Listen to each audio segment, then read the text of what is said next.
सहनावतु सहनौ भुनक्तु सह वीर्यं करवावहै तेजस्विनावधीतमस्तु मा विद्विषावहै। ओम शांति शांति शांति। हे ईश्वर, हम यह पठन पाठन आपको प्राप्त करने और कराने के लिए साधन के रूप में करने जा रहे हैं। इस कर्म को और इसके कर्म फल को भी आपको अर्पित करते हैं। ओम शांति शांति शांति। सबको सादर नमस्ते जी। हमारा योग दर्शन में विभूति पाद का पाठ चल रहा था, जिसमें सूत्र और सूत्रार्थ के रहस्यों को हम जान रहे हैं। पातंजल योग दर्शन रहस्य के नाम से हम इसे पढ़ रहे हैं। और समाधि पाद के पश्चात साधन पाद के पश्चात अब ये विभूति पाद चल रहा है। तो पहला समाधि पाद था, फिर साधन पाद, अब ये चल रहा है विभूति पाद। विभूति पाद में आगे हम पढ़ेंगे अनेक प्रकार की विभूतियाँ, सिद्धियाँ, इसलिए इसका नाम विभूति पाद है। ठीक है जी। समाधि पाद में समाधि का विषय मुख्य था, साधन पाद में साधनों का विषय मुख्य था। अब ये विभूति पाद में विभूति का विषय मुख्य होगा। विभूति माने सिद्धि। तो देखिए, सूत्र 11 तक हम पढ़े थे, समाधि परिणाम तक हम आए थे कि चित्त का अनेक विषयों में प्रवृत्त होना, ये सर्वार्थता है ना। क्या है? सर्वार्थता। और चित्त का एक ही विषय में प्रवृत्त होना, ये क्या है? एकाग्रता। तो इस प्रकार से सर्वार्थता का क्षय होना और एकाग्रता का उदय होना, यह क्या है? समाधि परिणाम है। ठीक है, यहाँ तक हमने पढ़ा था। तो आगे आ रहा है चित्त के लिए एकाग्रता परिणाम।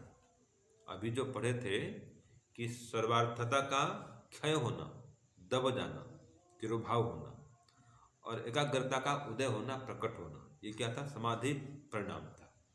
अब आ रहा है एकाग्रता परिणाम। ठीक है जी। जो चित्त का एकाग्रता परिणाम क्या है, ये देखिए। सूत्र बोलिए 12 का। ततः पुनः शांतोदितौ तुल्य प्रत्ययौ चित्तस्य एकाग्रता परिणामः। इसी में कहा कि उस स्थिति के पश्चात, ततः पुनः माने समाधि परिणाम के पश्चात, अभी जो पढ़े थे सूत्र 11 में समाधि परिणाम, तो उस समाधि परिणाम के पश्चात शांत और उदित हुए समान ज्ञान चित्त का एकाग्रता परिणाम है। क्या मतलब निकला? कि चित्त के समाधि परिणाम के पश्चात एक ही विषयक ज्ञान का या एक ही वस्तु विषयक ज्ञान का शांत होना और उभरना, शांत होना फिर उभरना, फिर शांत होना फिर उभरना, ये क्रम चलता रहता है। इसको बोलते हैं एकाग्रता परिणाम। तो इसमें क्या होगा जी? एक ही वस्तु विषयक ज्ञान चलेगा, बस वही ज्ञान शांत हो जाएगा, फिर उभर आएगा, फिर शांत होगा, फिर उभर आएगा। ज्ञान का विषय एक रहेगा। समझ रहे हैं जी रुपेश जी? ज्ञान का विषय एक ही रहेगा। उसमें क्या हुआ था? समाधि परिणाम में जो चित्त की चंचलता थी, जिसको हम बोलते हैं सर्वार्थता, अनेक विषय में जाना, ये तो दब गया था, और जो एकाग्रता है वो उभर आया था, वो समाधि परिणाम था। अब इसमें कह रहा है एकाग्रता ही विषय तो यही रहेगा, लेकिन ये कभी शांत होगा और कभी उभरेगा। चंचलता नहीं आ रही है इसमें, ठीक है। उसमें चंचलता का दबना हो रहा था समाधि परिणाम में। इसमें क्या हो रहा है, एकाग्रता परिणाम में एक समान क्रम, एक वस्तु का ज्ञान एक समान चलता रहेगा, ज्ञान वही रहेगा, परमात्मा का विषय है तो परमात्मा का विषय ही रहेगा, अन्य विषय घुसेगा नहीं, और वही विषय कभी शांत होगा कभी उभरेगा। इसको बोलते हैं चित्त का एकाग्रता परिणाम, ठीक है ना। तो एक ही ज्ञान रहेगा भाई, याद रखना। ये समाहित चित्त का जो पहला का ज्ञान है वो शांत हो जाएगा, और उसी प्रकार का नया ज्ञान फिर आ जाएगा। समाहित माने समाधिस्थ, तो समाधिस्थ चित्त का पहले का ज्ञान तो शांत हुआ, और उसी प्रकार का फिर नया ज्ञान फिर आ जाएगा। विषय वही रहेगा, नहीं परमात्मा ही विषय रहेगा, बदलेगा नहीं, संदर्भ बीच में घुसेगा नहीं। यह है एकाग्रता परिणाम। अब आ रहा है अवस्था परिणाम, सूत्र 13 में। सूत्र 13 बोलिए, एतेन भूतेन्द्रियेषु धर्म लक्षण अवस्था परिणामा व्याख्याता। इसमें क्या कहा कि ये चित्त के निरोध परिणाम से, समाधि परिणाम से और एकाग्रता परिणामों से, जो पहले हम 3 पढ़ चुके परिणाम, तो इन तीनों से भूतों और इंद्रियों में, किसमें, भूतों और इंद्रियों में धर्म परिणाम, लक्षण परिणाम और अवस्था परिणाम का व्याख्यान समझ लेना चाहिए। तो 3 परिणामों की चर्चा इसमें हुई, धर्म परिणाम, लक्षण परिणाम और अवस्था परिणाम। इसको भी इनसे ही समझ लेना। किनसे? जैसे भी हमने पहले पढ़ा निरोध परिणाम, समाधि परिणाम, और अभी हमने पढ़ा एकाग्रता परिणाम, तो इनसे ही, इनकी व्याख्या से ही। अब कह रहा है भूतों और इंद्रियों में, पहले किस में था, चित्त के संबंधी बात बोले थे। हाँ जी, पहले परिणाम किस में आ रहा था, चित्त में। अब किस में आ रहा है, भूतों और इंद्रियों में। और इसमें क्या होगा, धर्म परिणाम होगा, लक्षण परिणाम होगा और अवस्था परिणाम होगा। तो ये क्या क्या है, इसको एक बार समझ लेते हैं कि धर्म परिणाम क्या है, अवस्था परिणाम क्या है और लक्षण परिणाम क्या है। तो देखिए, धर्म परिणाम क्या है कि किसी वस्तु के प्रकट धर्म का अप्रकट हो जाना। जो वस्तु का धर्म अभी प्रकट हुआ है ना जी, वो उस प्रकट धर्म का क्या हो जाना, अप्रकट हो जाना, और अप्रकट धर्म का प्रकट हो जाना, यह धर्म परिणाम है। जैसे कि मिट्टी के लौंदे में, एक गोला, मिट्टी का गोला, लौंदा मिट्टी का, उसमें क्या धर्म प्रकट है, पिंड धर्म प्रकट है, वो पिंड रूप में है। और उसमें जो घट धर्म है वो अप्रकट है, घटा बना नहीं है, तो पिंड रूप में, गोले का लौंदा होता है ना जी, इस रूप में है। तो वो पिंड धर्म तो इसमें क्या है, प्रकट है, और घट धर्म जो है अप्रकट है। जब मिट्टी के लौंदे से घड़ा बन जाएगा तो क्या होगा, वो पिंड धर्म तो जब प्रकट था वो तो अप्रकट हो जाएगा, और जो घट धर्म अप्रकट था वो प्रकट हो जाएगा बस। तो इस प्रकार से एक धर्म का हट जाना और दूसरे धर्म का आ जाना, इसको बोलते हैं धर्म परिणाम।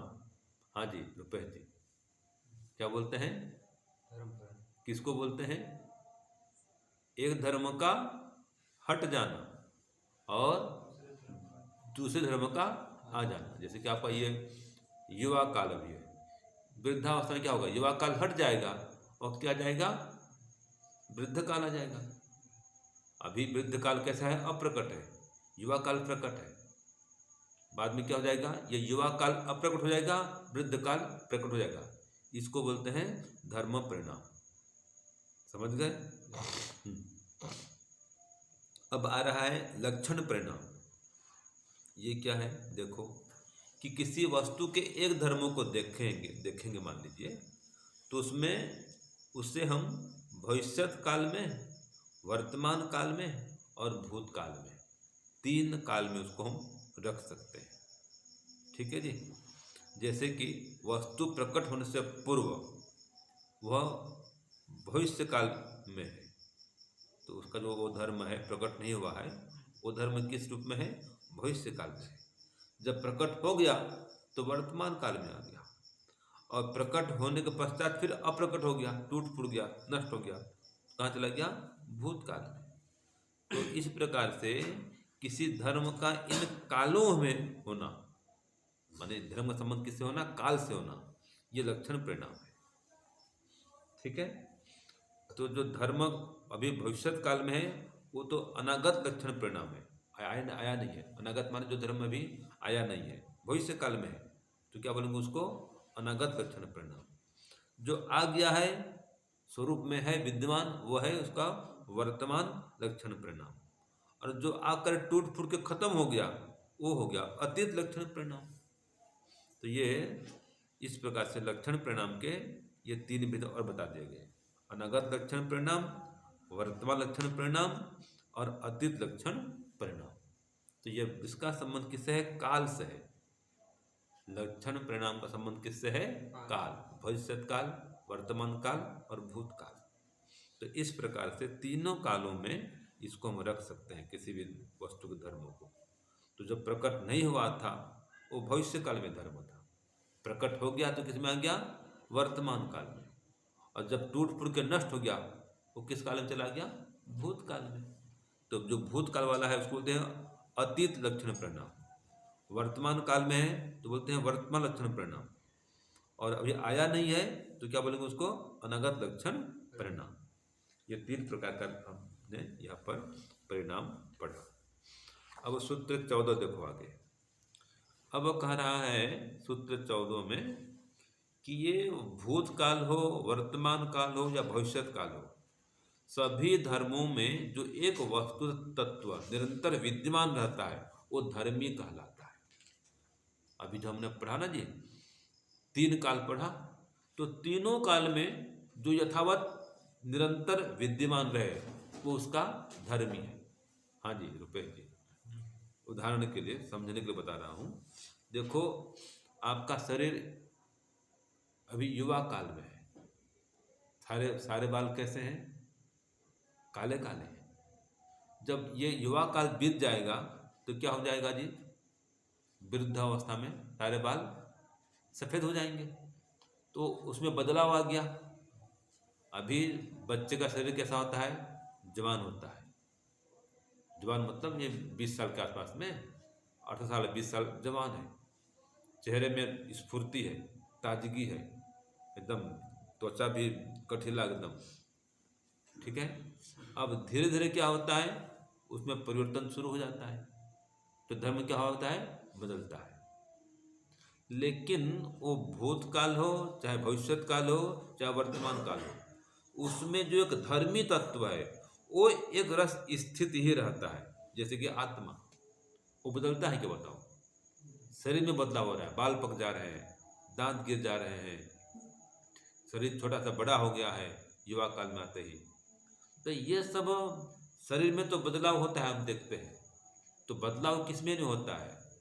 बस जो सभी धर्म में विद्वान रहता है। उदाहरण के लिए मैंने कहा ना धर्मी। और कहें तो सोना, जो सोने का आभूषण होते हैं वो तोड़ फोड़ के बदलते रहो, बदलते रहेंगे। अभी हार बना दो, 10 साल बाद में डिजाइन बदल गया, हार को चेंज करो, चलो भैया हार नहीं पहनना, उससे चूड़ी बना लो। ठीक है। जो सिर में लगाता है क्या बोलते हैं उसको? माथा मणि बोलते हैं, और कुछ बोलते हैं। कान का फूल बना लो, सिर का यह माथा मणि को बना दो। ये सब धर्म बदलते रहते हैं, लेकिन बदलता क्या नहीं है? जो उसमें स्वर्ण तत्व है, सोना है, वो नहीं बदलता है, वो उसका धर्मी है। तो धर्मी मन समझ गए, जो बदलता नहीं है वो धर्मी कहलाता है। तो सूत्र क्या कहता है? शांत, उदित और अव्यपदेशीय। शांत माने अतीत, उदित माने वर्तमान, और अव्यपदेशीय माने अनागत या भविष्य। तो ये भूत, वर्तमान और भविष्य। तो भूत, वर्तमान, भविष्य धर्मों में है ना, तीनों कालों में, तीनों धर्मों में जो एक वस्तु तत्व निरंतर विद्यमान रहता है वह धर्मी कहलाता है। ये सूत्र 14 का सूत्रार्थ हो गया। तो धर्मी किसे कहते हैं यहाँ पे बताया गया है। समझ में आ गया जी। हाँ, अब सूत्र 15-16 इसमें कहा गया है कि कर्म का भेद जो है वो परिणाम के भेद में हेतु बनता है, कारण बनता है। कि एक परिणाम का किसी अन्य परिणाम के पश्चात होना क्रम कहलाता है। अगर क्रम बदल गया तो क्रम का भिन्न भिन्न होना, क्रम बदल जाना, यह परिणाम के भिन्न भिन्न होने में कारण बन जाता है। जैसे कि रोटी बनाते हैं आप, तो उसका एक क्रम है ना जी। क्यों जी? रोटी को कैसे करोगे आप? पहले गूंथोगे, ये क्रम ये हुआ, फिर के उसका क्या बनाओ जी? गोल गोल, क्या बोलते उसको, गेंद बनाओगे आटे का, गोल गोल पिंड बनाओगे, फिर बाद में उसको बेलोगे, फिर बाद में तवा में चढ़ाओगे तो रोटी पकेगी। ये क्रम इसका है।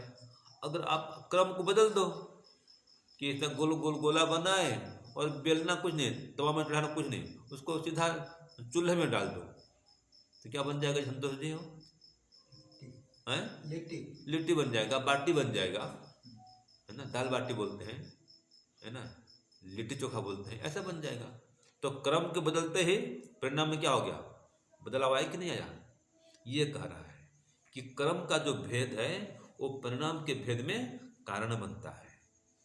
तो इसलिए कहा इसमें एक परिणाम का किसी अन्य परिणाम के पश्चात होना, ये क्रम है। तो उस क्रम का भिन्न भिन्न होना ही परिणाम के भिन्न भिन्न होने में कारण बनता है। समझ गए ना? हाँ, एक परिणाम बदल रहा है तो इसके पीछे कारण क्या है? क्रम का बदलना। तो क्रम के बदलने से परिणाम बदल जाता है। इसको सूत्र 15 में बताया गया है। अब ये बात आई परिणाम की, ठीक है, कि क्रम के बदलने से परिणाम बदल जाता है। अब यही कह रहा है ये पदार्थ के तीनों परिणामों में है, भूतकाल में, भविष्यत काल में और वर्तमान काल में। ठीक है जी। तो पदार्थ के तीनों परिणामों में संयम करने से, तो अतीत, अनागत, है ना, और क्या बच गया था? अतीत, अनागत और वर्तमान, तीन होता है जी। तो इन तीनों परिणामों में पदार्थ के तीन परिणाम बता दिया। क्या क्या हम पढ़े थे? एक तो अवस्था परिणाम, लक्षण परिणाम और धर्म परिणाम। तो ये इनका अलग अलग संबंध है, कोई लक्षण परिणाम भी है और कोई परिणाम भी है, आदि आदि, है ना, धर्म परिणाम, लक्षण परिणाम, अवस्था परिणाम।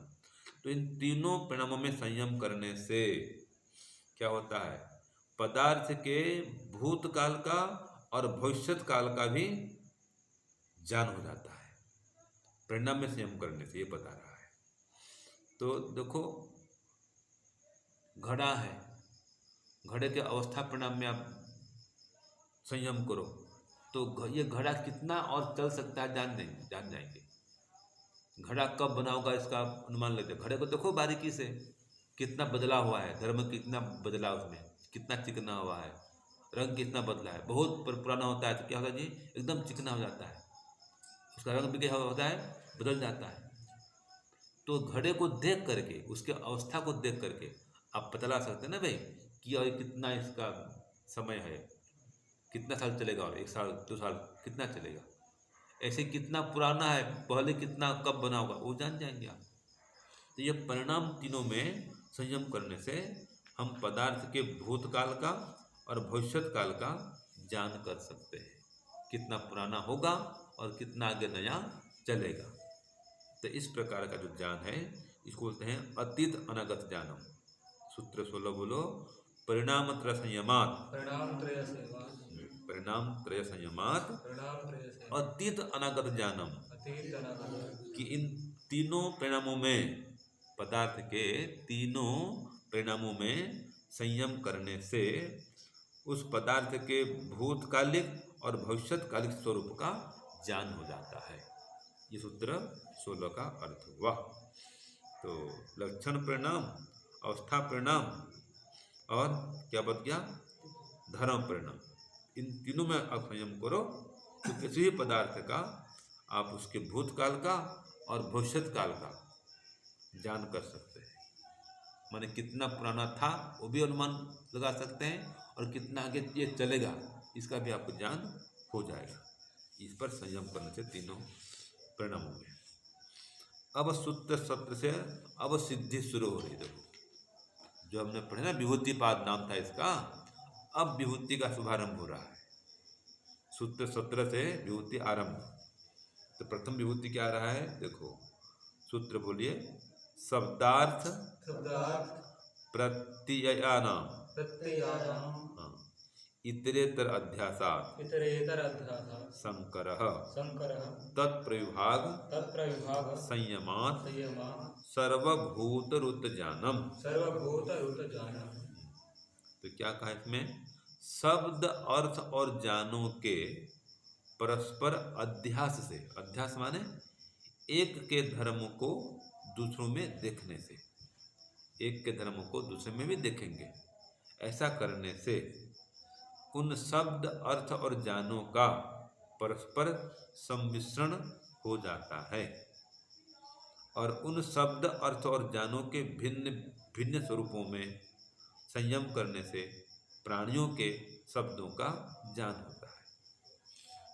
फिर से बोलता हूँ, देखो एक होता है शब्द, एक होता है अर्थ, एक होता है उसका ज्ञान। तो शब्द अर्थ और ज्ञान ये आपस में कैसे हैं, मिले रहते हैं, इनका होता है सम्मिश्रण। तो अगर सम्मिश्रण हो गया है, तीनों को आप एक रूप में देख रहे हैं, तो ये भ्रांति है। तीनों का आपस में मिला हुआ देखना, तीनों को एक मान लेना, एक प्रकार से भ्रांति है। तो जब तीनों का होता है सम्मिश्रण, तो इस प्रकार से व्यक्ति भ्रांति में आता है कि तीनों को एक मानता है। शब्द को, अर्थ और ज्ञान को तीनों की क्या मानता है, एक मानता है। ये एक प्रकार से भ्रांति है। लेकिन जब तीनों का विभाग अलग अलग कर देंगे, ये शब्द अलग है, अर्थ अलग है, ज्ञान अलग है, तो तीनों को अलग अलग करके जो उनमें संयम करेंगे, इसके विभाग में संयम करेंगे, अलग अलग विभाग करके। तो जब अलग अलग विभाग करके संयम करेंगे, शब्द का अलग विभाग, अर्थ अलग विभाग, ज्ञान अलग विभाग, तो विभाग करके जब उनमें संयम करेंगे, तो फिर प्राणियों के शब्दों का ज्ञान होता है। हर प्राणी देखना अलग अलग ध्वनियाँ करती हैं ध्वनियाँ। पक्षी भी अलग प्रकार चिल्लाते हैं, उनकी भी जो पद्धति है हमेशा एक प्रकार नहीं चिल्लाते। वो कुत्ता को देखना अलग अलग काल में अलग अलग ढंग से चिल्लाता है। उसको भूख लगी हो कुत्ते को, वो रोता है प्रकार से, और गुस्सा करना तो भौंकता है। देखना अलग अलग काल में उनके बोलने की या ध्वनि निकालने की पद्धति या सिस्टम या आवाज़ अलग अलग आपको मिलेगा। तो इस प्रकार से उसके शब्द में, अर्थ में, और क्या बच गया, ज्ञान में, तीनों को अलग अलग करके इनके विभाग में संयम करेंगे, तो प्राणियों के शब्दों का ज्ञान हो जाता है। ये कहा रहा है सूत्र 17 में। माने पशु पक्षी की आवाज़ को भी आप समझ जाएंगे कि क्या बोल रहे हैं। ठीक है जी। ये भी जब डरते हैं, भय करते हैं ना, अलग प्रकार से बोलते हैं। देखना कई बार क्या होता है, ये मान लीजिए ये है गौरैया है, कहीं अंडा दी है, ठीक है जी। अब उसके पास में कोई कौवा आ गया, ठीक है जी। अब वो गौरैया इकट्ठा हो जाते हैं, चिल्लाते हैं, भगाते हैं कौवे को, देखा होगा आपने। और अकेले नहीं सके तो फिर ऐसे ध्वनि करके सबको बुलाएंगे। वो इस प्रकार ध्वनि करते हैं कि 5-10 गौरैया इकट्ठा हो जाते हैं, चिड़िया मतलब। तो उसमें कुछ ध्वनि उनकी अलग होती है, वो भय की ध्वनि है, पुकार रहे हैं वो। अब जब भोज मिलता है, उनको खाना पीना होता है, तो अलग प्रकार से चिल्लाते हैं, उसमें आनंद से चिल्लाते हैं वो। उनके चिल्लाने में क्या है, आमोद प्रमोद होता है, आनंद का संचार होता है। तो अलग अलग प्रकार से अलग ध्वनि करते हैं वो। यह है शब्द भूत ज्ञानम। तो उसके प्रविभाग में संयम करेंगे ना जी, तो आपको उनके शब्दों का भी ज्ञान हो जाएगा। तो योगी लोग ऐसा करते हैं, ये सिद्धि है। ये कह रहा है सूत्र 17 में। अब चलो सूत्र 18 में क्या कह रहा है। सूत्र 18 कह रहा है पूर्व जन्म के हैं, पूर्व जन्म का इसका ज्ञान कैसे होता है। आपका पूर्व जन्म कैसा था, आप इसके पहले जन्म में क्या थे, तो इसका ज्ञान कैसे होगा, क्या का उपाय है, ये सूत्र 18 कह रहा है। पूर्व जन्म का ज्ञान कैसे होता है ये बता रहा है। तो सूत्र 18 बोलो, संस्कार साक्षात्कारणात् पूर्व जाति ज्ञानम। तो उत्तर क्या हुआ इसका, सूत्रार्थ क्या हुआ कि योगी जो है वो क्या करता है, संयम के माध्यम से संस्कारों का साक्षात्कार करता है। तो कहा संस्कार साक्षात्कारणात्, संस्कारों का साक्षात्कार करने से पूर्व जन्म का ज्ञान होता है। संस्कार साक्षात्कारणात् माने संस्कारों का साक्षात्कार करने से, पूर्व जाति माने पूर्व जन्म का जानम जान हो जाता है। तो आप अपने संस्कारों पर संयम करिए।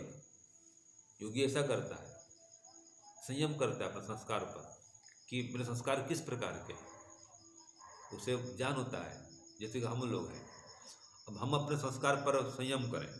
उदाहरण के लिए, जब हम एकदम युवा काल में थे, विवाह का समय था, 25 साल 24 साल 26 साल इस अवस्था में थे, तो उसमें क्या होता है जी, हाँ जी आर्टिस्ट साहब जी, 25 वर्ष की अवस्था में क्या होता है, उसके माता पिता उसके लिए लड़की देखते हैं विवाह के लिए, वो भी नौकरी के लिए प्रयास करता है, लड़का भी कि नौकरी मिल जाए, वो भी फिर कन्या देखता है। तो वो जो आयु है 25 साल के लगभग की आयु, लड़की देखने का, विवाह करने का, नौकरी करने का, व्यापार करने का, धंधा बढ़ाने का, अपने को जमाने का, गृहस्थी बसाने का वो समय होता है। तो लगभग सबके संस्कार ऐसे होते हैं कि उस समय नौकरी करेंगे, फिर छोकरी लाएंगे, नौकरी और छोकरी, फिर संतान उत्पन्न करेंगे, परिवार पालन करेंगे। लेकिन हमारे संस्कार तो ऐसे नहीं थे भाई।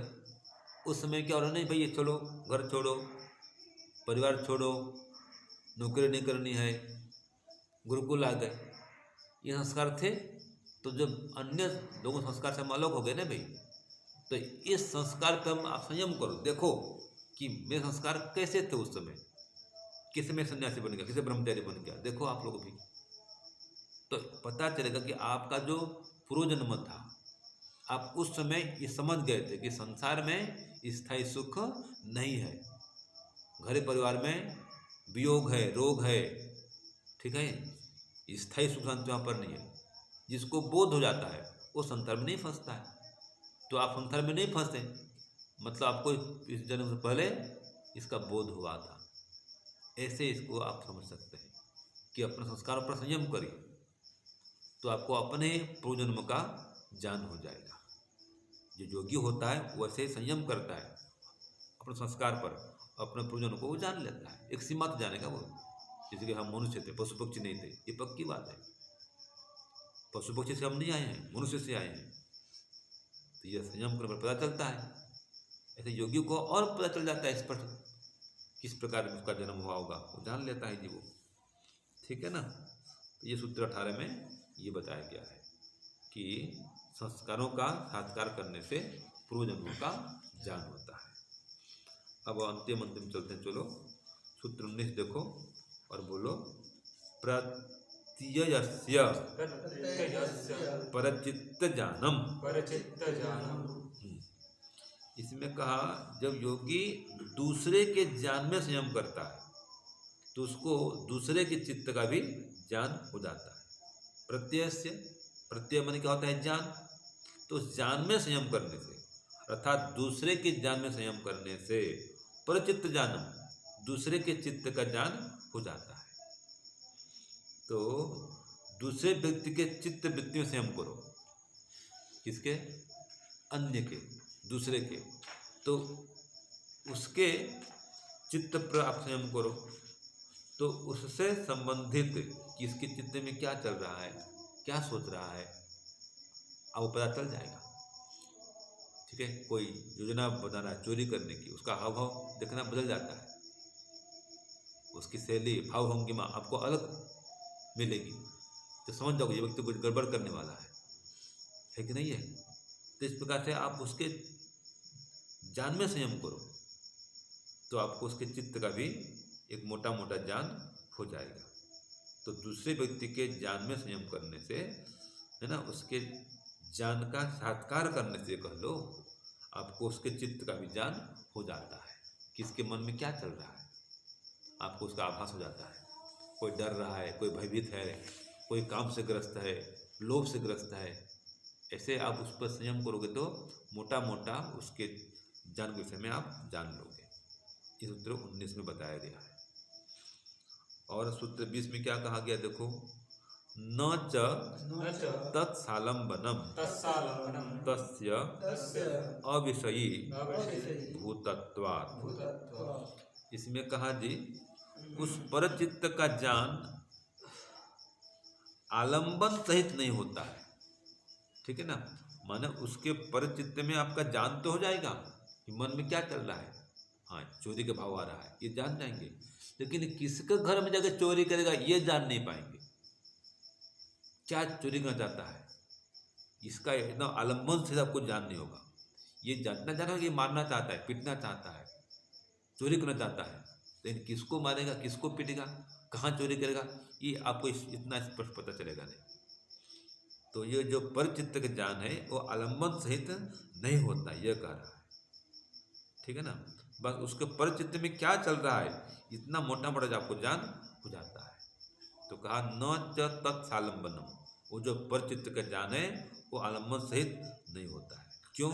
तो कहा तस्य अविषय भूतत्वात्, उस आलम्बन का विषय ही न होने से, आपने परचित्त जो आलम्बन है उस आलम्बन को विषय बनाया नहीं, ठीक है जी, तो वो विषय होता नहीं इसमें। तो परचित्त का जो आलम्बन है, ठीक है, वो योगी के संयम का विषय ही नहीं होता है। तो आलम्बन पर संयम नहीं किया आपने, परचित्त पर संयम किया आपने। संयम कहाँ हुआ है? परचित्त पर। तो परचित्त का ज्ञान होगा भाई, आलम्बन पर संयम हुआ है नहीं, तो आलम्बन का ज्ञान भी नहीं होगा, ये कह रहा है। तो परचित्त का ज्ञान तो हो जाएगा, लेकिन आलम्बन सहित उसका ज्ञान नहीं हो पाएगा। ये सूत्र 20 में बताया गया है। अब अंतिम चलते हैं सूत्र 21।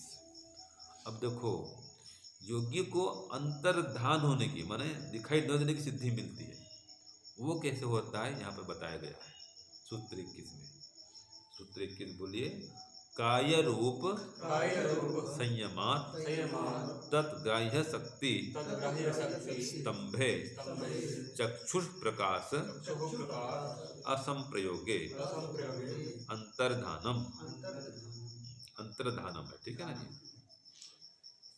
तो क्या कहा इसमें कि अपने शरीर के रूप में संयम करने से, अपने ही शरीर के रूप में संयम करने से रूप की ग्राह्य शक्ति रुक जाती है। रूप को ग्रहण करने की जो शक्ति है वो रुक जाती है मतलब। और इससे क्या होता है, दूसरे की आंखों के प्रकाश का योगी के शरीर के रूप से सन्निकर्ष नहीं होता है, संपर्क नहीं होता है। तो इस कारण से योगी का शरीर छिप जाता है। तो वो देखो, हमारे आंखों से निकलती किरणें और निकल कर वस्तु टकराती हैं, टकरा कर वापस आती हैं, तो हम देख पाते हैं। इसमें तो ऐसा होगा ही नहीं, वो आंख का जो प्रकाश है उसके शरीर से जुड़ेगा नहीं, सन्निकर्ष नहीं होगा, तो देख नहीं पाएगा वो। अभी आपको मैं देख रहा हूँ, आंख की किरण निकल रही हैं, टकरा रही हैं आपके शरीर से, मेरे पास आ रही है। तो जब शरीर से वो सन्निकर्ष नहीं होगा तो जान भी नहीं हो पाएगा। तो इसलिए कहा कि शरीर के रूप में संयम करने से, है ना, उसके रूप की जो ग्राह्य शक्ति है वो रुक जाती है। तो ग्राह्य शक्ति रुक जाने पर क्या होगा, दूसरों की आंखों के प्रकाश का आपके शरीर के साथ संयोग नहीं होगा, तो शरीर छुप जाएगा, दिखाई नहीं देगा। इसको बोलते हैं अंतर्धान होना। योगी है वो क्या होता है, इस प्रकार से अंतर्धान हो जाता है। तो शरीर के रूप में संयम करने से, है ना, उसके जो ग्राह्य शक्ति को वो फिर रोक देता है संयम करके, और ग्रह शक्ति रुकने से ही उसका संबंध तो हुआ नहीं आँखों से, शरीर का संबंध तो हुआ नहीं, ऐसा होने पर फिर शरीर दिखता नहीं है। इसको बोलते हैं अंतर्धान की सिद्धि।